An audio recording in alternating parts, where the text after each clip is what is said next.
My former speeches have but hit your thoughts, which can interpret further. Only I say things have been strangely born. The gracious Duncan was pitied of Macbeth, marry he was dead. Could not want the thought how monstrous it was for Malcolm and for Donalbain to kill their gracious father. Damn it, fact! How it did grieve Macbeth. Did he not straight in pious rage the two delinquents tear, that were the slaves of drink and thralls of sleep? Was not that nobly done? Aye, and wisely too. For it would have angered any heart alive to hear the men deny it. So that I say he has borne all things well. And I do think, had he Duncan's sons under his key, and as it please heaven he shall not, they would find what it were to kill a parent. So should flee on's. But peace, for from broad words, and 'cause he failed his presence at the tyrant's feast, I hear Macduff lives in disgrace. Sir, can you tell where he bestows himself? The son of Duncan, from whom the tyrant holds the due of birth, lives in the English court, and is received of the most pious Edward with such grace that the benevolence of fortune nothing takes from his high respect. Thither Macduff is gone to pray the holy king upon his aid, to wake Northumberland and warlike Cyward, that, with the help of these, and him above to ratify the work, we may again give to our tables meat, sleep to our nights, free from our feasts and banquets bloody knives, do faithful homage, and receive free honors, all which we pine for now. And this report hath so exasperated the king that he prepares for some attempt of war. Sent he to Macduff? He did, and with an absolute "Sir, not I," the cloudy messenger turns me his back and hums, as who shall say, "You'll rue the time that clogs me with this answer." And that well might advise him to a caution, to hold what distance his wisdom can provide. Some holy angel fly to the court of England and unfold his message ere he comes, that a swift blessing may soon return to this our suffering country under a hand accursed.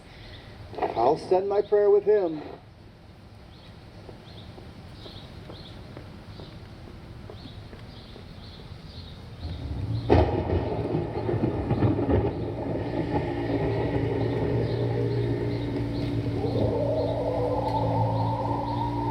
Thrice the brinded cat hath mewed, thrice and once the hedge pig whined. Hark your cries, 'tis time, 'tis time.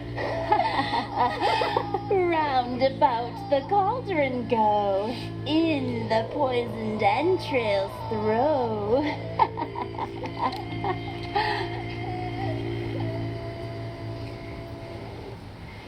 Toad that under cold stone days and nights has 31, sweltered venom sleeping got, boil thou first in the charmed pot.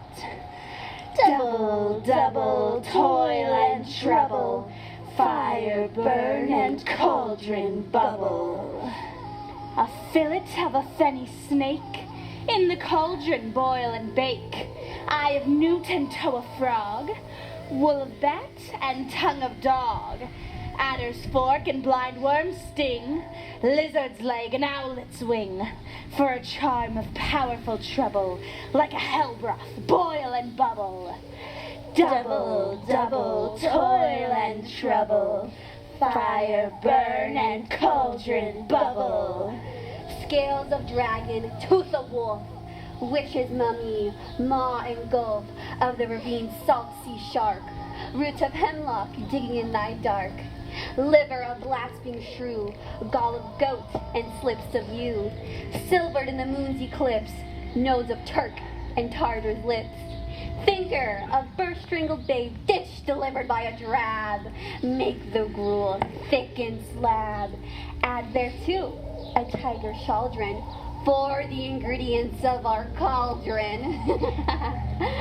Double, double toil and trouble, fire burn and cauldron bubble. Add in a baboon's blood, and then the charm is firm and good.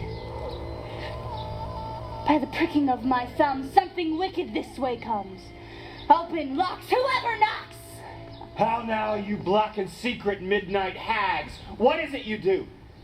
A deed without a name. I conjure you by that which you profess, however you come to know it. Answer me.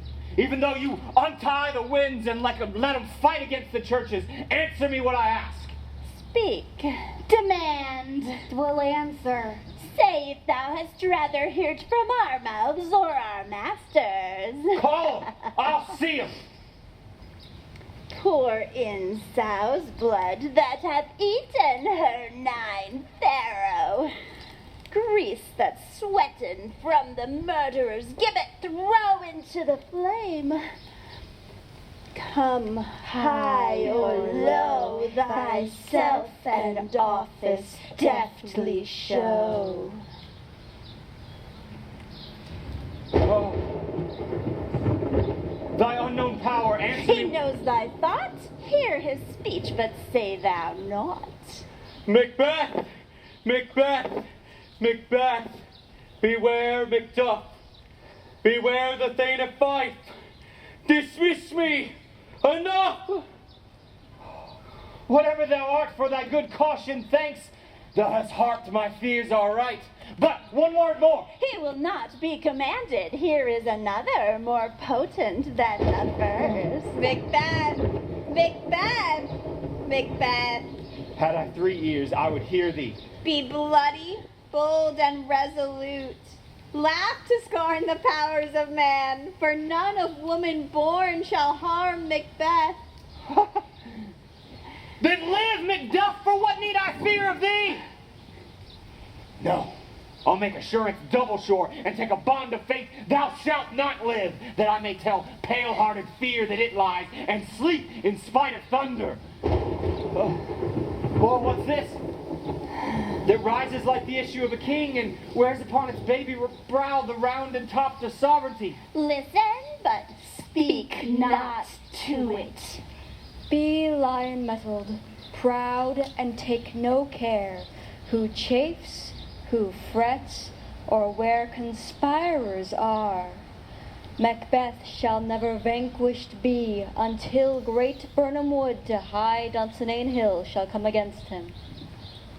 Oh, that shall never be! Who can impress the forest, bid the tree unbind its earthbound root? Rise, rebellious dead, rise, until the wood of Birnam rise. And our high place Macbeth shall pay his breath to time and mortal custom. But answer me one question more. If thou art can tell as much, will Banquos ever reign in this kingdom? Seek to know no more. I will be satisfied. Answer me, or a curse fall upon thee. Answer me what I ask. Show. Show, show. Show his eyes and grieve his heart. Come like shadows, so depart.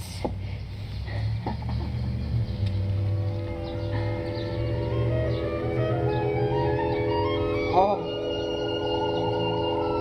thou art too much like the spirit of Banquo. Down, thy crown doth sear mine eyeballs, and the hair. The second is much like the first, and the third, the former. Filthy hags! Why? Why do you show me this? A fourth. Stark eyes! What will the line reach out to the crack of doom? Yet another! And a seventh! I'll see no more! And yet an eighth appears, who holds a glass, and in it I see many more, and some twofold trebles and bowls to carry. Ah!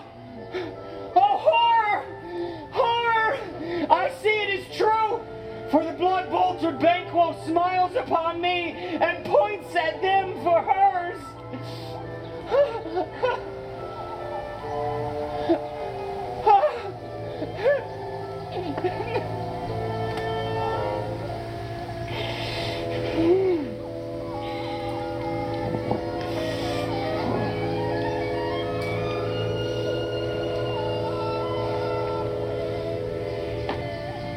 Is this true what I see? Aye, sir, all this is so, but why stands Macbeth thus amazedly? Come, sisters, cheer we up his sprites, and show the best of our delights. I'll charm the air to give a sound, while you perform your antic round, that this great king may kindly say our duties did his welcome pay.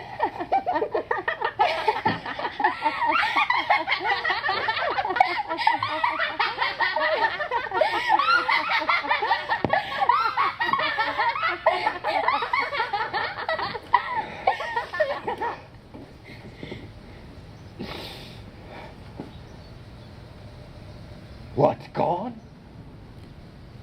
Where?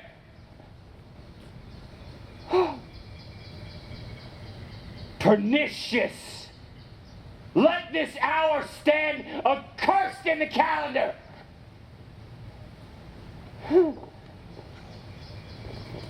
Come in! Where art thou? What is your grace's will? Saw you the Weird Sisters. No, my lord. Came they not by you? No, indeed, my lord. Infected on the air that they ride. And he be damned who does believe them. I heard a galloping. Who is it that comes? 'Tis 2 or 3, my lord, that bring you word Macduff is fled to England. Fled to England. Aye, my good lord. Time, thou anticipatest my dread exploits. Never is the flighty deed o'ertook unless the purpose go with it. From this moment forth, the very firstlings of my heart will be the firstlings of my hand. And even now, to crown my thoughts with axe, and then it's done. We will siege the castle of Macduff. Surprise Fife and give over to the edge of the sword his wife, his babes, and all unfortunate souls that trail him in his line. No more boasting like a fool. This I'll do before my purpose cool. And no more sights! Where are these men? Bring me to them.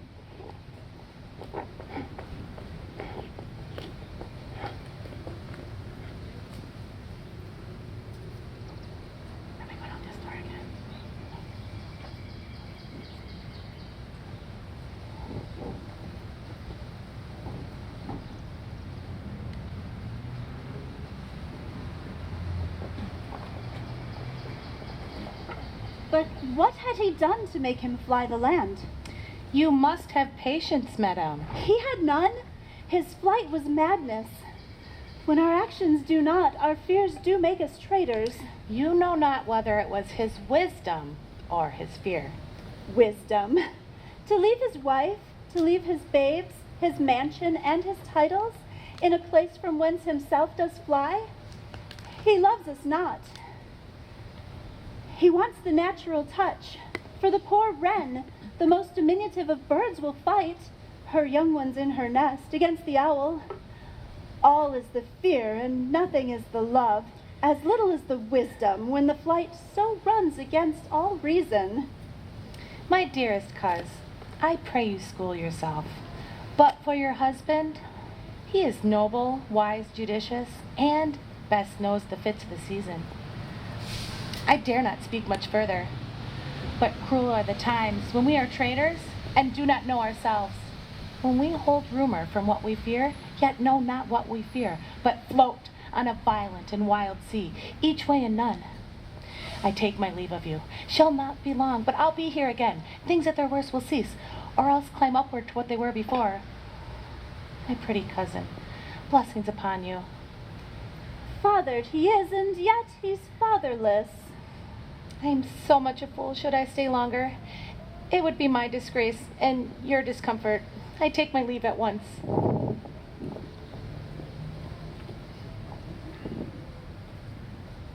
Sirrah, your father's dead, and what will you do now? How will you live? As birds do, Mother. What, with worms and flies? With what I get, I mean, and so do they. Poor bird, thou wouldst never fear the net, nor line, the pitfall, or the chin. Why should I, Mother? Poor birds they are not set for. My father is not dead for all you're saying. Yes, he is dead. Now, how wilt thou do for a father? Nay, how will you do for a husband? Why, I can buy me 20 at any market. Then you'll buy him to sell again. Thou speakest with all thy wit, and yet if faith with wit enough for thee. Was my father a traitor, Mother? Aye, that he was. What is a traitor? Why, one who swears and lies. And be all traitors that do so? Every one that does so is a traitor and must be hanged. And must they all be hanged that swear and lie? Every one. Who must hang them? Why, the honest men. Then the liars and swearers are fools, for there are liars and swearers enough to beat the honest men and hang up them. Why, God help thee, poor monkey. But how wilt thou do for a father? If he were dead, you would weep for him. If you would not, it were a good sign that I should quickly have a new father.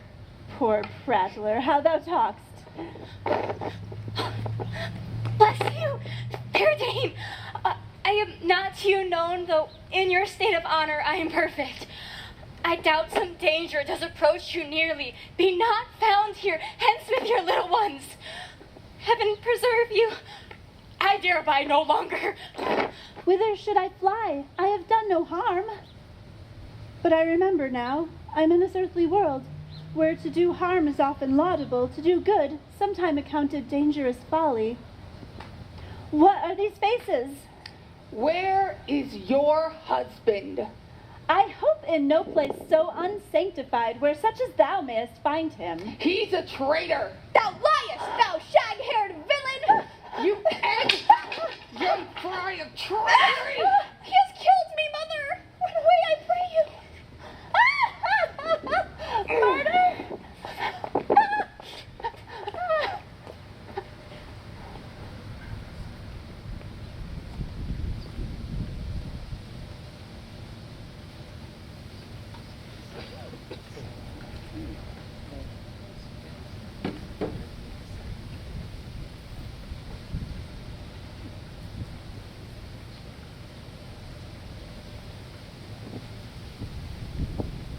This tyrant, whose soul named blisters our tongues, was once thought honest.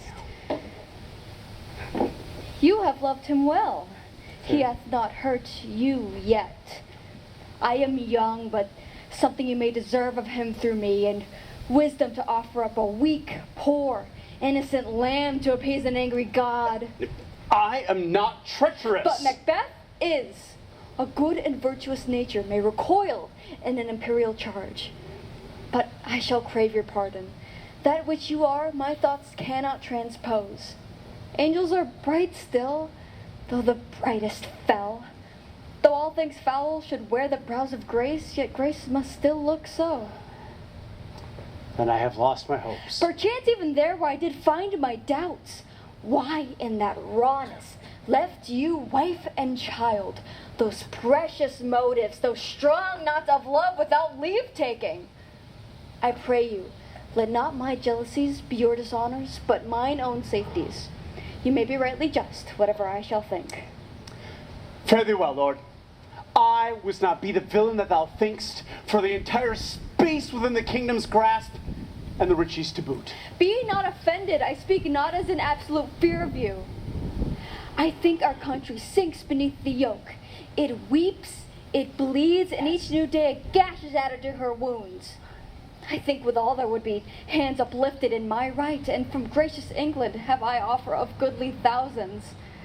But for all this, when I shall tread upon the tyrant's head, or wear it on my sword, yet my country shall have more vices than it had before, more suffer, and more sundry ways than ever by him that shall succeed. But what should he be? Not in the legions of horror to hell can come a devil more damned in evils than to top Macbeth. I grant him bloody, luxurious, avaricious, false, deceitful, sudden, malicious, smacking of every sin that has a name.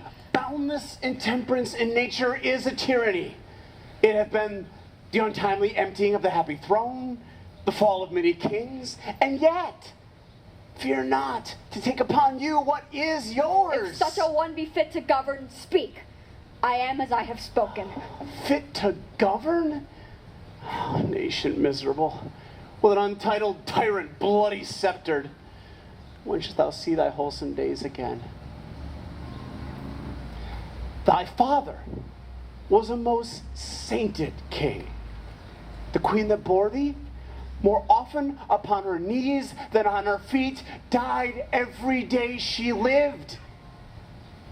Oh, fare thee well. Macduff, this noble passion, child of integrity, hath from my soul wiped the black scruples, reconciled my thoughts to thy good truth and honor. Devilish Macbeth hath sought to win me into his power, but God above deal between thee and me. I am thine and my poor country's to command. Whither indeed, before thy here approach, old Cyward with 10,000 warlike men already at a point was setting forth. Now we'll together, and the chance of goodness be like our warranted quarrel. Why are you silent? Such welcome and unwelcome things at once, it is hard to reconcile. Hark, who comes here? My countryman, but yet I know him not. Most gentle cousin, welcome hither. Good God, betimes remove the means that makes us strangers. Sir, amen. How goes it in Scotland? Alas, poor country, almost afraid to know itself. It cannot be called our mother, but our grave, where nothing but who knows nothing is once seen to smile, where sighs and groans and shrieks rend the air, are made not marked, where violent sorrow becomes a modern ecstasy. A dead man's knell is there scarce asked for who, and good men's lives expire before the flowers in their caps, dying or ere they sicken. Oh, gentle cousin, too nice, and yet too true. What's the newest grief? That of an hour's age doth hiss the speaker. Each minute teems a new one. How does my wife? Why, well, And all my little ones? well, too. The tyrant has not battered at their peace. No, they were well at peace when I did leave 'em. Be not niggard of thy speech. How goes it? When I came hither to transfer the tidings, which I have heavily borne, there ran a rumor of many worthy men that were out, which was, to my belief, the rather, for I witnessed the tyrant's power afoot. Now is the time of help. Your eye in Scotland would create soldiers, make our women fight to doff their dire distresses. Be it their comfort, we are coming thither. Gracious England hath lent us good Cyward and 10,000 men. An older and a better soldier none that Christendom gives out. Would I could answer this comfort with a like, but I have words that should be howled out in the desert air where no hearing could latch them. What concern they? The general cause? Or is it a fee grief due to some single breast? No mind that's honest in it but shares some woe, though the main part pertains to you alone. If it be mine, keep it not from me. Quickly, let me have it.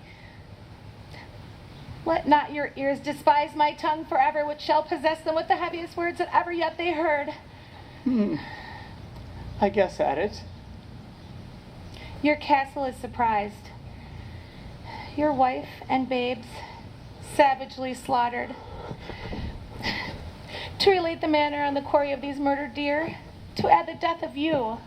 Merciful heaven, What, man? Ne'er pull your hat upon your brows. Give sorrow words. The grief that does not speak whispers the o'erfraught heart and bids it break. My children too? Wife, children, servants, all that could be found. And I must be from thence. My wife killed too? I have said, Be comforted. Let's make us bedsons of our great revenge to cure this deadly grief. He has no children. Oh, did you say all? Oh, hell kite. Oh, my pretty chickens had their dam in one fell swoop. Dispute it like a man. I will do so. But I must also feel it as a man. I can't help but remember were such things that were the most precious to me. Would heaven look on and not take their part?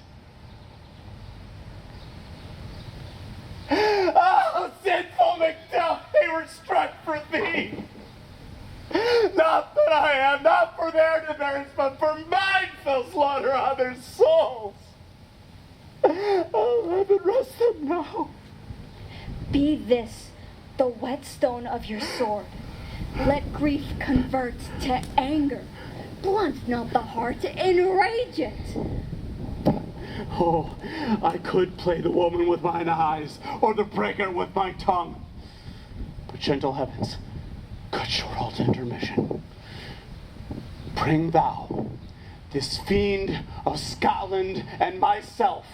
Set him within my sword's range, and if he escape, heaven forgive him too. This tune goes manly. Come, go we to the king. Our power is ready. Our lack is nothing but our leave. Macbeth is ripe for shaking, and the powers above put on their mortal instruments. Receive what cheer you may. The night is long that never finds the day.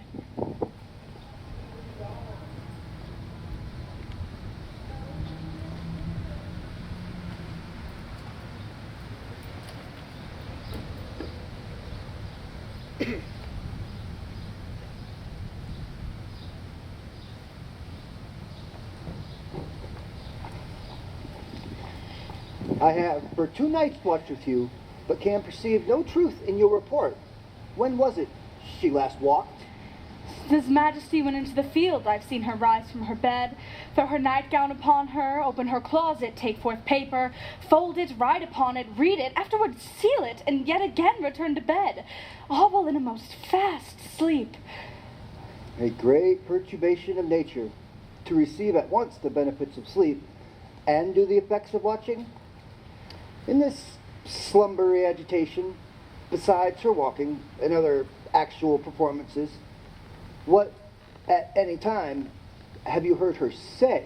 That, sir, which I will not report after her. You may to me, and most meet you should. Neither to you nor anyone, having no witness to confirm my speech. Lo you, here she comes. This is her very guise, and by my life fast asleep. Observe her, stand close. How came she by that light? Why, it stood by her. She is light by her continually, 'tis her command. You see? Her eyes are open. Aye, but their sense is shut. What is it she does now? Look how she rubs her hands. It is an accustomed action to seem thus washing her hands. I've known her to continue this in a quarter of an hour. Yet, here's a spot. Hark, she speaks. I will set down what comes from her to satisfy my remembrance more strongly. Out! Damned spot out, I say! 1, 2. Why then, 'tis time to do it. Oh, hell is murky! Fie, my lord, fie! A soldier and afeard? What need we fear who knows it when none can call our power to account? Yet, who would have thought the old man to have had so much blood in him? Do you mark that? The Thane of Fife had a wife. Where is she now? What? Will these hands ne'er be clean? No more of that, my lord, no more of that. You mar all with this starting. Go to. Go to. You have known what you should not. She has spoke what she should not, I'm sure of that. Heaven knows what she has known. Here's the smell of the blood still.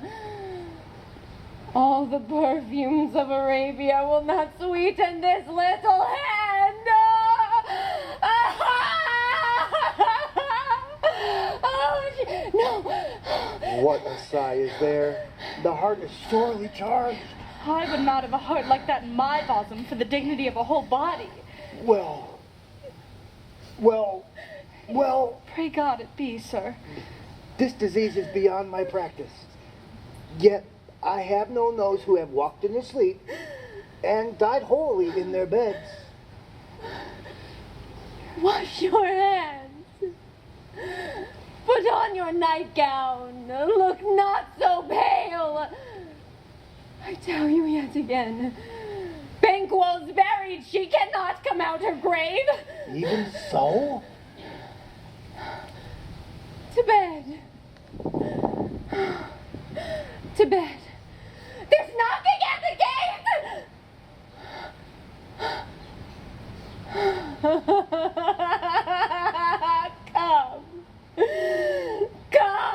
Come, give me your hand.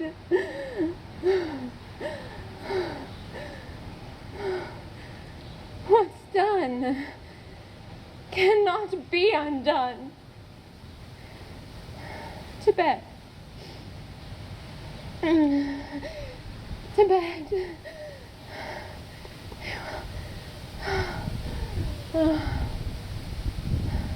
To bed. Will she go now? To bed? Directly.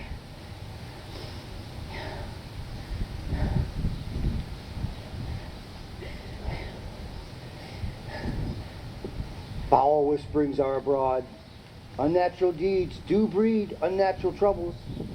Infected minds to their death pillow will discharge their secrets. More needs she the divine than the physician. God forgive us all. Look after her. Keep from her the means of all annoyance, but still keep eyes upon her. So good night. My mind she has mated and amazed my sight. I think, but I dare not speak. Good night, good doctor.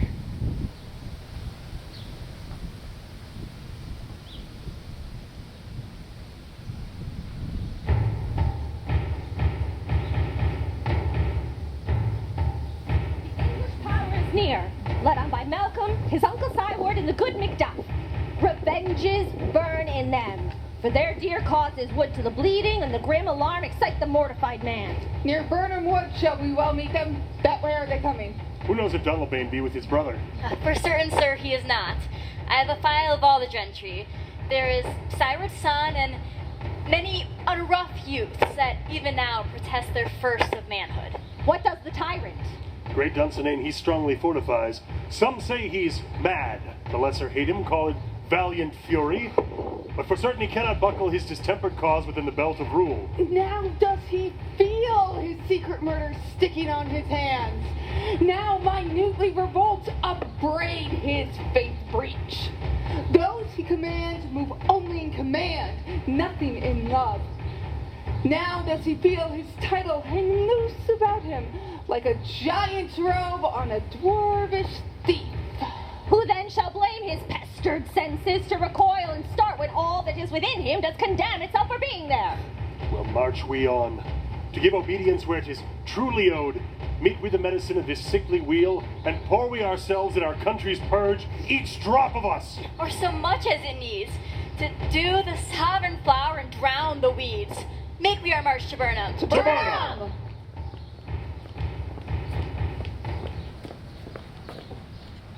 Bring me no more reports. Let them fly all. For till Burnham will do come to Dunsinane, I cannot taint with fear. What's the boy Malcolm? Was he not born of woman? Those who know all mortal consequence have pronounced me thus.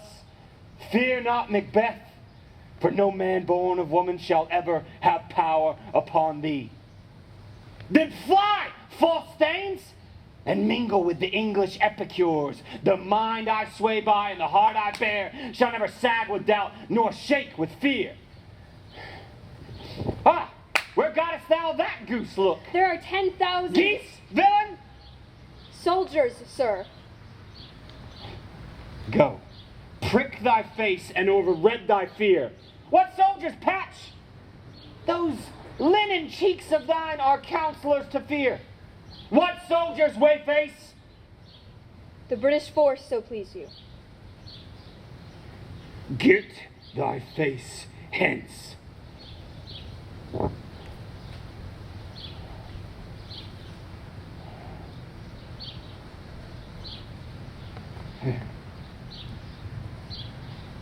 Sing!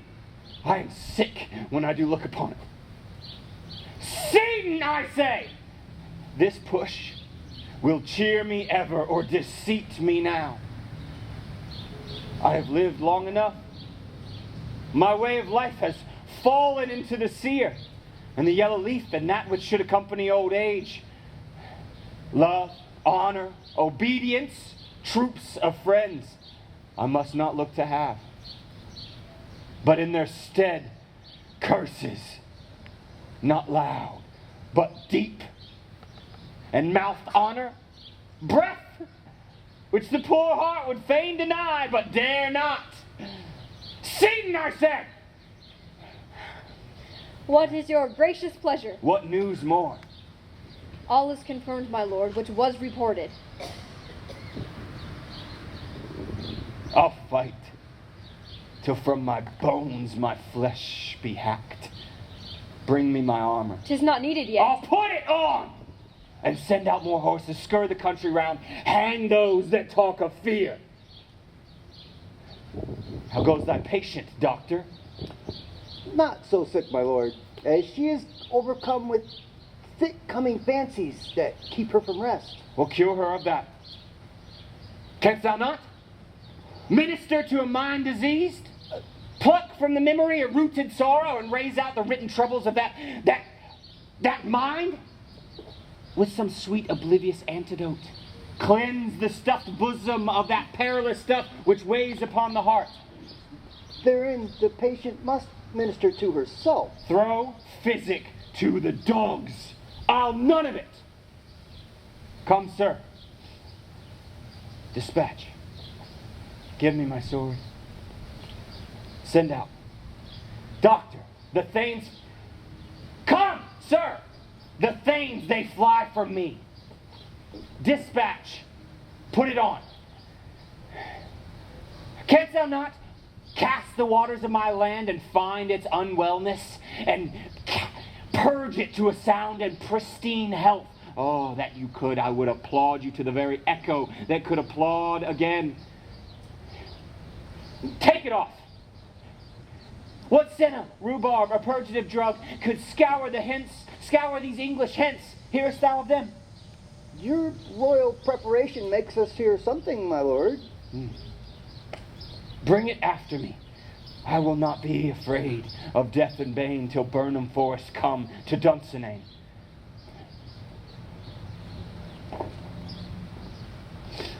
Were I from Dunsinane, away and clear, profit again shall hardly draw me here.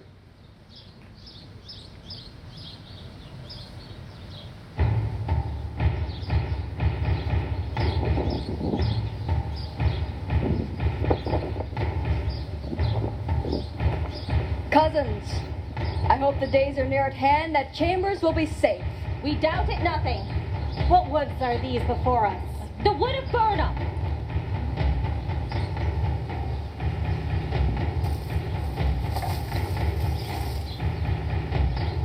Let every soldier hew him down a bough and bear it before him. Thereby shall we shadow the numbers of our host and make discovery ere in report of us. It shall be done. We learn that no other than that confident tyrant in Dunsinane still keeps and will endure our setting down before it. 'Tis his main hope, for where there is advantage to be given, both more and less have given him the revolt, and none serve with him but constrained things whose hearts are absent too.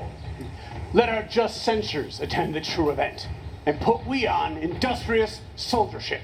Ah, the time approaches that with due decision make us know what we say we have and what we owe.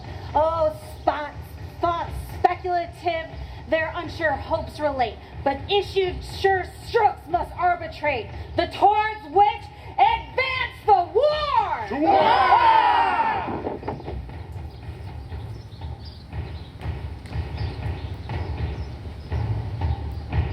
Hang out our banners on these outward walls, for the cry is still, they come. Our castle will laugh a siege to scorn. Here let them lie, till famine and the ague eat them up. Were they not forced with those that should be ours, we might have met them, dare full beard to beard, and beat them backward home.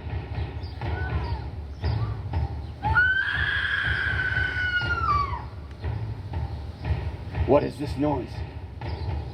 The cry of woman, my good lord.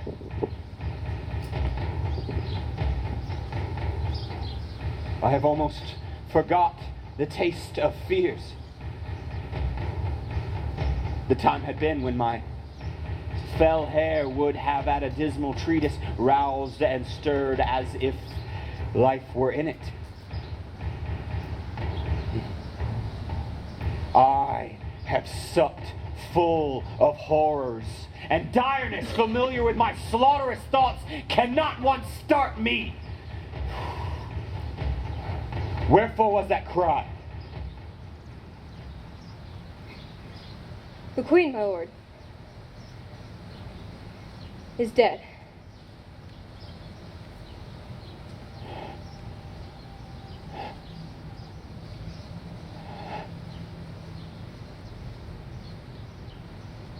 She should have died hereafter.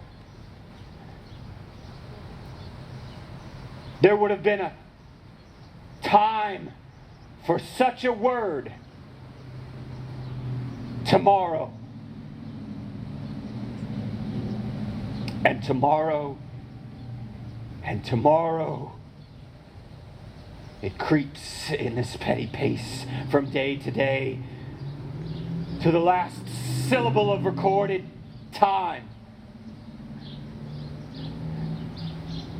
And all of our yesterdays have led our fools their way to dusty death. Out! Out! Brief candle. For life is but a walking shadow. A poor player who struts and fruts his hour upon the stage and then is heard from no more.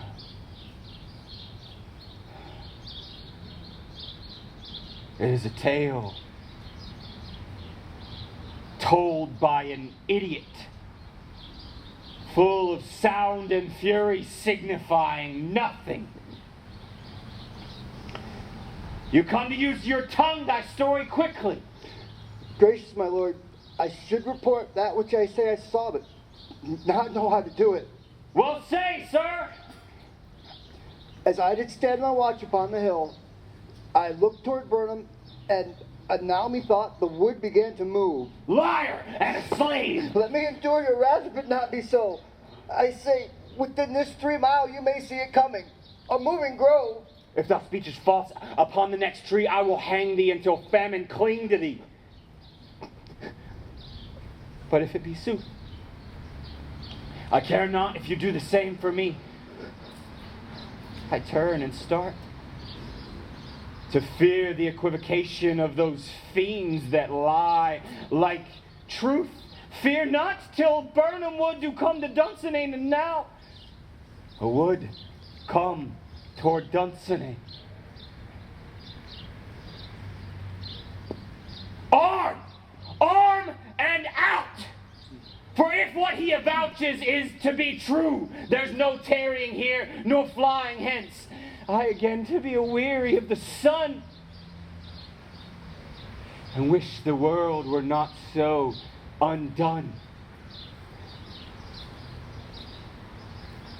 Ring the alarm bell! Come, blow, rack!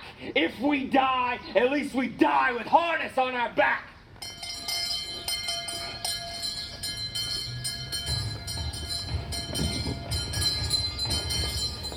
Now near enough. Your leafy screens, throw down and show like those you are. You, worthy uncle, shall with my cousin, your right noble son, lead our first battle. Worthy Macduff and we shall take upon us what else remains to do, according to our order. Fare thee well. Let us find this tyrant tonight, and let us be beaten if we cannot fight. Make all the trumpets speak. Give them all breath. Those clamorous harbingers of blood and death!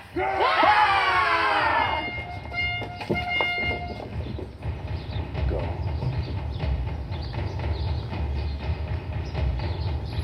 They have tied me to the stake. I cannot fly, but bear like I must fight the course. Who's he that is not born of woman? Am I to fear them or none? What is thy name? That would be a fear to hear it. No, though thou callest thyself a hotter name than any is in hell. My name's Macbeth. The devil himself could not pronounce a title more hateful to mine ear. No, no more fearful. Thou liest, abhorred tyrant. With my sword I'll prove the lie thou speakest.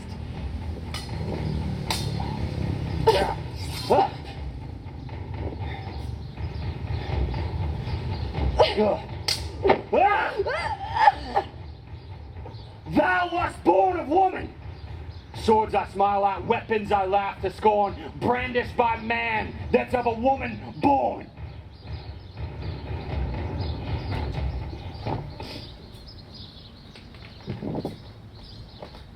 That way the noise is. Tyrant! Show thy face! If thou beest slain with no stroke of mine, my wife and children's ghosts will haunt me still. I cannot bear to strike a wretched current whose arms are hired to bear their staves. Either thou, Macbeth, or else my sword with an unbattered edge I sheathe again undeeded. There should thus be, but the clamor where the grace of no seas brooded. Let me find him fortune, and more I beg not. This way, sir. The castle's gently rendered. Ah, the tyrant's people on both sides do fight, but the noble thanes do bravely in this war. The day is nearly ours, and little is left to do. We have met with foes that strike beside us. Enter, sir, the castle. Why should I play the Roman fool and die on my own blade?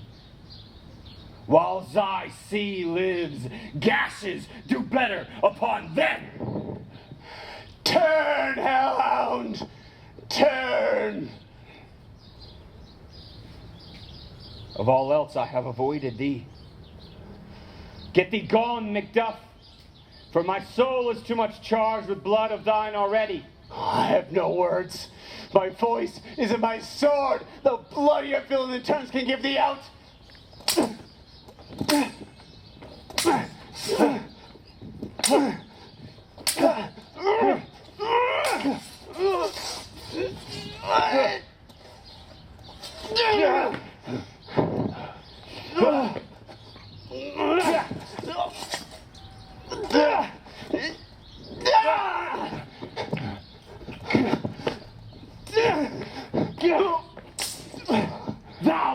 honest labor.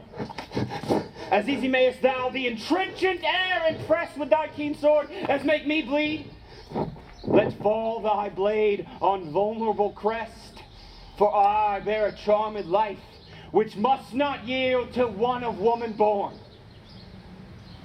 Then despair thy charm, and have the angel whom thou still hast served tell thee that Macduff was from his mother's womb untimely ripped. Accursed be the tongue that tells me so. For it hath cowed my better part of man. And be these juggling fiends no more believed who palter with us in a double sense, who make the word of promise to our ear and break it to our hope. I'll not fight thee. Then yield thee, coward, and live to be the show and gaze of the time. We'll have thee, as our rare monsters are, painted on a pole, and there under it, here you may see the tyrant. I'll not yield! To kiss the ground before young Malcolm's feet and be baited with Raffles' curse, though pardon would to come to Dunsinane, and thou being of no woman born. I'll fight the last, and throw my warlike shield upon myself. And he be damned who first cries, "Hold! Enough!"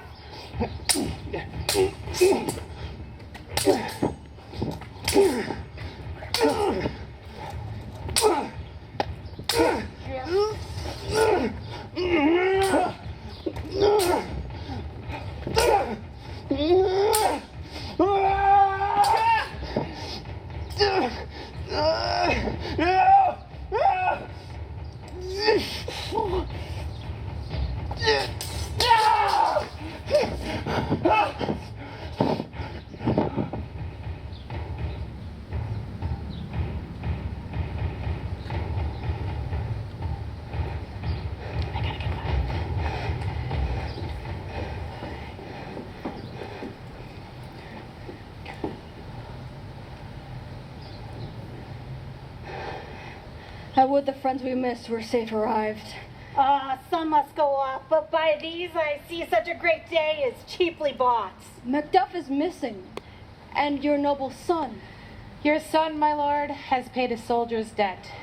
He lived only but to be a man, the which no sooner had his prowess confirmed in the unshrinking station where he fought, but like a man, he died. Then he is dead? Aye, and taken off the field. Your cause for sorrow must not be measured by his worth, for then it hath no end. Had he his hurts before him? Aye, in the front. Then God's soldier be he.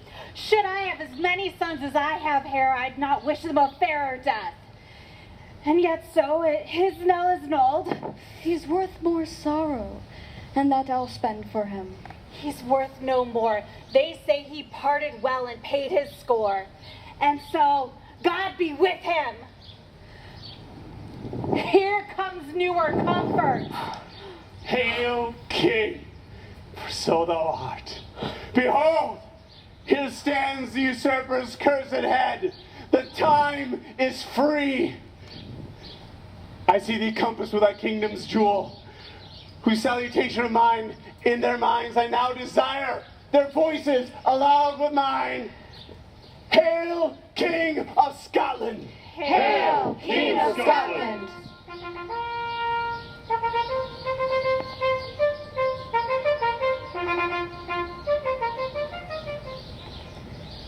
We shall not spend a large expense of time before we reckon with your several loves and make us even with you. My thanes and kinsmen henceforth be earls, the first that ever Scotland in such an honor named. What's more to do, which would be planted newly with the time, as calling home our exiled friends abroad that fled the snares of watchful tyranny, producing forth the cruel ministers of this dead butcher, and his fiend-like queen, who, as 'tis thought, by self and violent hands took off her life. This, and what needful else that calls upon us, by the grace of grace we will perform in measure, time, and place. So thanks to all, and to each one whom we invite to see us crowned at Scone.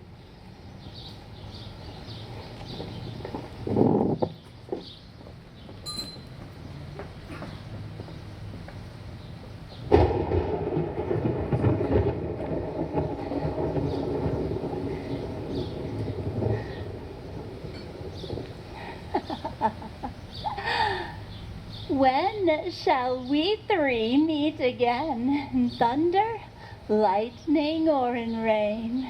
When the hurly-burly's done, when the battle's lost and won. That will be ere the set of sun. Where the place? There to meet with another. Anon.